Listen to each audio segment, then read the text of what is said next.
Good morning, adventurers! Samahan niyo ako na magpunta sa 3 years in the making na tambike kasama ang mga katropa natin. Dito nga sa daan ay may nakasabay din tayong naka-ADB 160 din.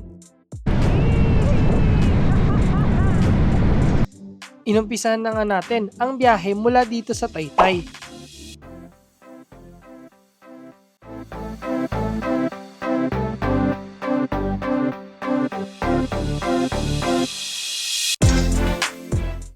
Sumunod na dinaanan natin ang napakahabang circumferential road 6 o mas kilala sa tawag na C6 Road.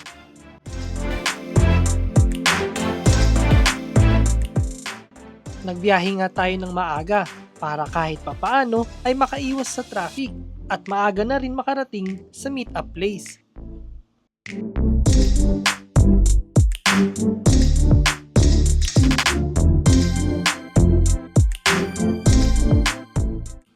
Ito nga'y napahinto ko sa gilid ng e-service road upang mag-check ng mapa at makasigurado na tama ang dinadaanan natin.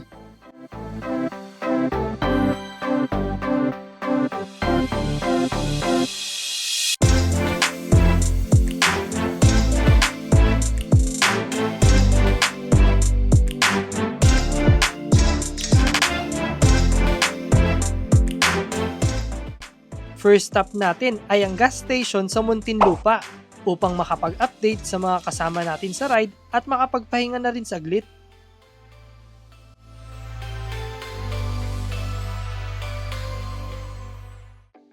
Matapos nga ang saglit na pagpapahinga ay nagpatuloy na tayo sa pagbiyahe hanggang sa may nakita nga akong lugar na parang pamilyar. Naalala kong isa ito sa mga lugar na napakita ko sa aking Marinduque vlog. At ito ay sa Calamba, Laguna.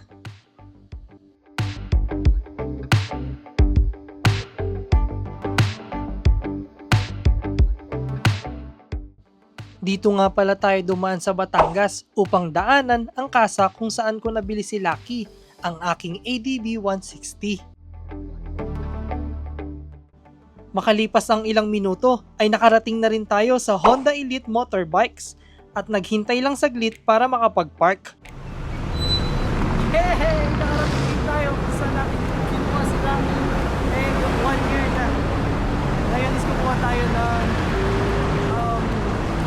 authorized letter to use and compromise plate number kasi wala pa yung physical plate ko.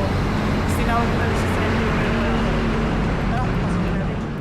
Kailangan nga natin kumuha ng Certificate of No Plate Available para patunay na wala pa ang ating plaka sa kasa. Pag-akyat sa ikalawang palapag ng gusali, bumungad sa akin ang mga nagagandahan at iba't ibang klase ng big bike. Habang hinihintay ang aking sertipiko, tingnan na muna natin ang mga gusto kong big bike ng Honda.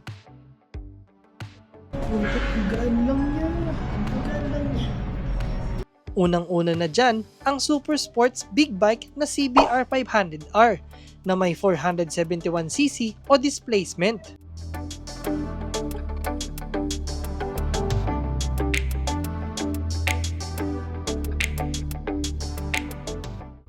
Sumunod naman dyan, ang astig na sports bike na CB650R na may 649cc.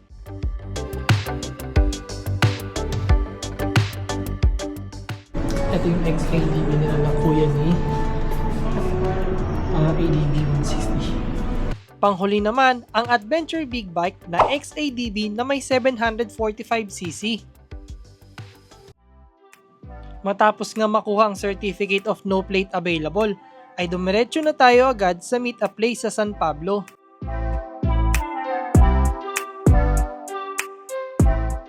Ilang minuto lang ay nakita nga natin ang signage ng Santo Tomas, Batangas.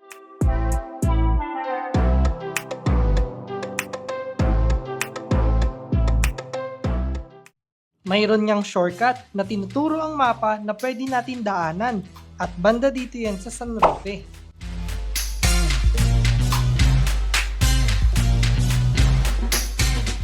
Napansin ko nga parang naliligaw tayo, kaya naman bumalik tayo sa signage ng San Roque upang tukuyin ang tamang daanan.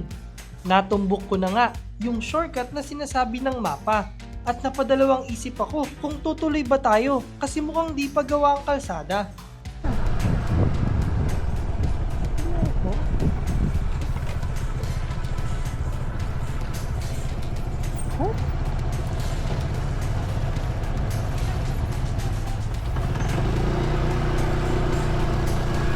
Dito talaga?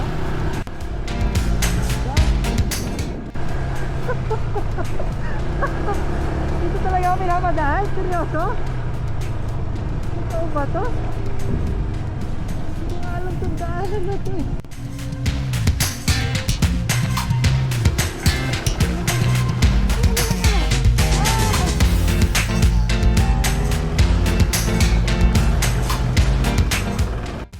At dito na nga, nangyari ang di natin inaasahan.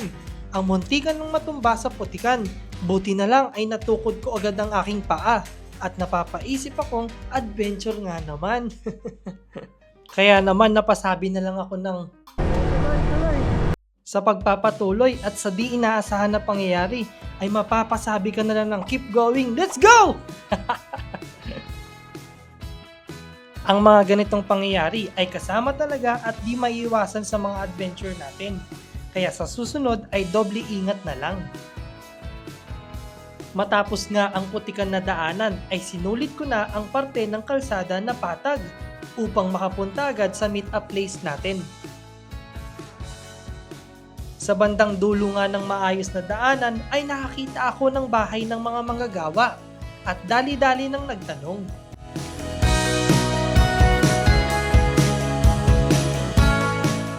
Napansin ko din ang kapwa natin na motoristang dire-diretso lang.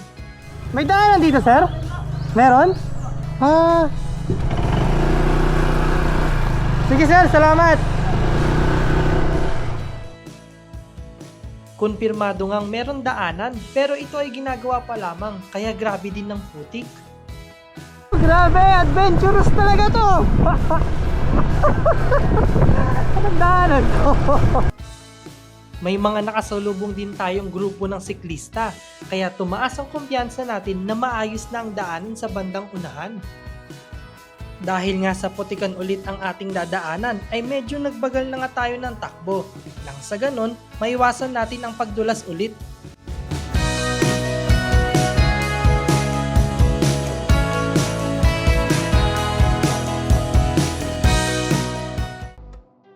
Makalipas nga ang ilang minuto ay nakarating na din tayo sa Ferns Cafe San Pablo, kung saan nauna na ang mga kasama natin sa tambike at dito'y nakapagtanghalian na rin tayo.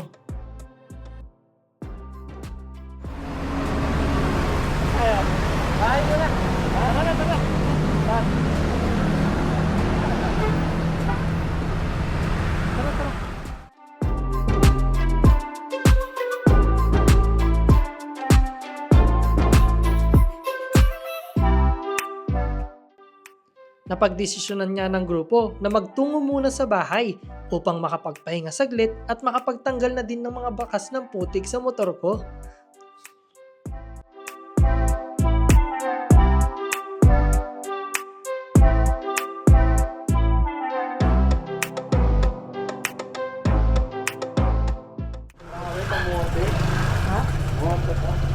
Bakit?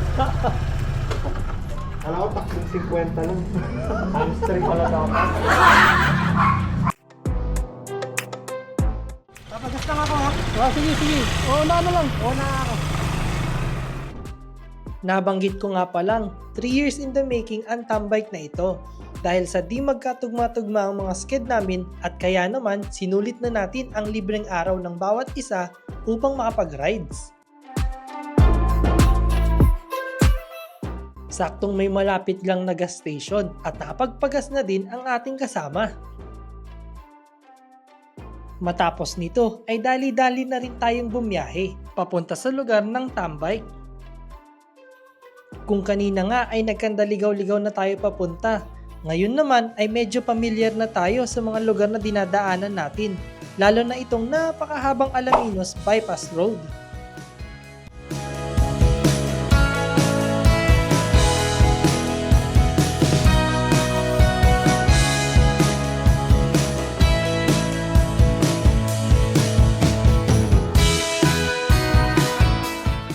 Napadaan nga tayo sa checkpoint na kung saan may inaabangan ng kapulisan ng motor. At dito, kinabahan ng isa nating kasama.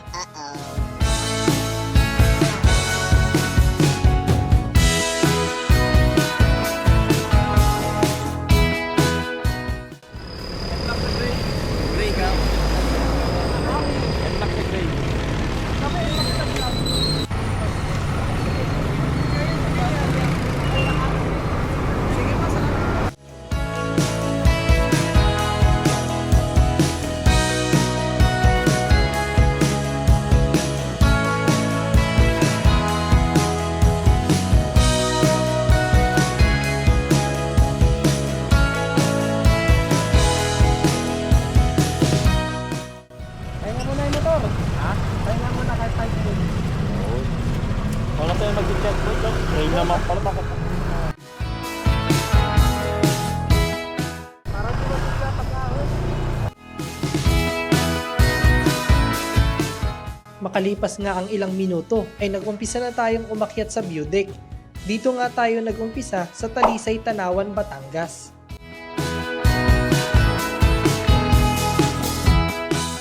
Kapansin-pansin na nga ang paumpisa na paunti-unting liko o zigzag na daan papaakyat.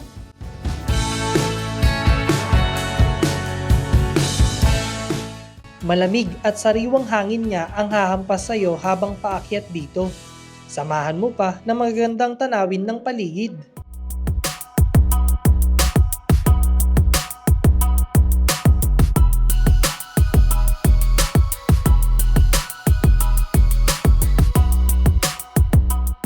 Dito nga lang sa gilid ng daanan ang pinakatambayan na kung saan makikita ang napakagandang view ng Taal Lake at Volcano Island.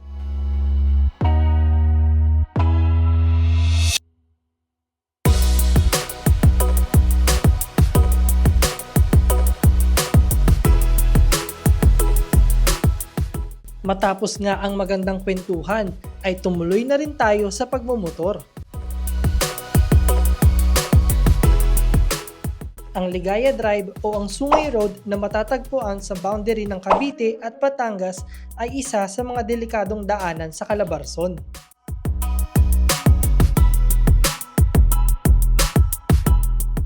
Ang kalsadang ito ay may kabuuang 8 kilometro at may 5 matatarik na kurbada na kung tawagin ay hairpin turn. Sa kabila ng mga nakakatakot at delikadong daanan ay may iba't ibang establishmento na rin dito na pwedeng kainan o pasyalan. Prone din ang kalsada na ito sa landslide, kaya may mga ibang parte na inaayos pa.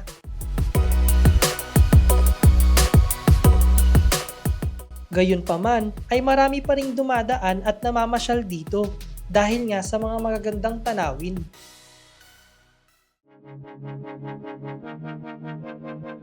Habang papalapit na sa Tagaytay ay mapapansin mo rin ang iilang bahay na nasa gilid ng daanan. Sa mga kalsadang katulad nito ay dapat siguraduhin nakakondisyon ang gagamitin na motor o sasakyan, katulad na lang ng maayos na brake o di kaya ng gulong, upang makaiwas sa anumang aberya at para enjoy lang din ang adventure.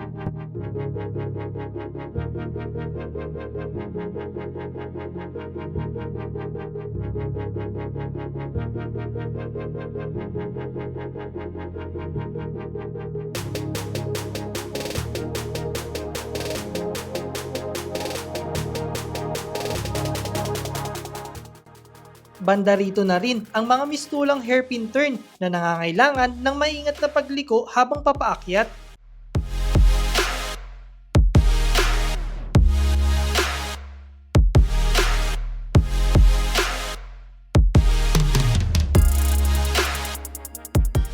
Ito nga'y may nadaanan tayo na nasirang sasakyan na naging dahilan na rin ng bahagyang traffic na sinabayan pa ng inaayos na daanan sa gilid.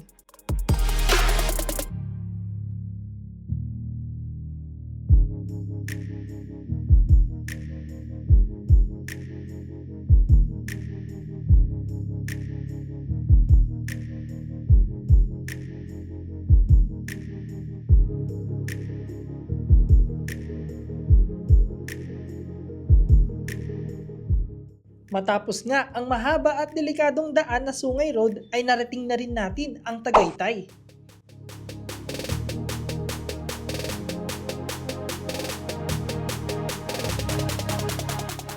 Sa adventure na ito ay may mga pagsubok tayong nadaanan na kailangan ay maging positibo lamang ang ating pag-iisip nang sa ganon maging magaan lang ang paglalakbay.